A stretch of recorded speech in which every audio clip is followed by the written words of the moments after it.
In today's video, I'm going to teach you how to add page breaks in Jotform. If your form is starting to feel long or overwhelming, page breaks are a simple way to split it into smaller, more manageable sections. This helps your respondents focus and improves completion rates, and it only takes a moment to set up. Start by opening your form in Jotform's Form Builder. Head to your Jotform account, go to the Form Builder, and open the specific form you want to edit. Make sure you're in the Builder view where you can see your fields on the canvas and the tool panels around them. Next, look to the left sidebar and click Add Form Element. This opens the toolbox where you can find everything you can add to your form.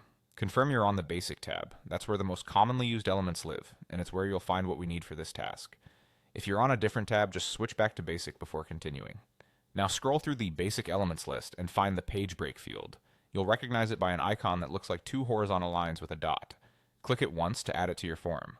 The page break will drop right where your cursor or selection is, sitting between the fields you place it between. You can also think about where your form naturally divides, such as after contact details and before longer questionnaires, and place the page break at that point to make the flow more user-friendly.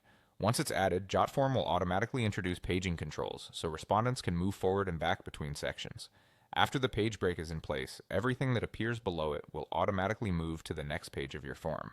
If that shift scoops up more fields than you intended, don't worry. You can drag individual fields above or below the page break to fine-tune exactly what appears on each page. This gives you precise control over the order and grouping of your questions.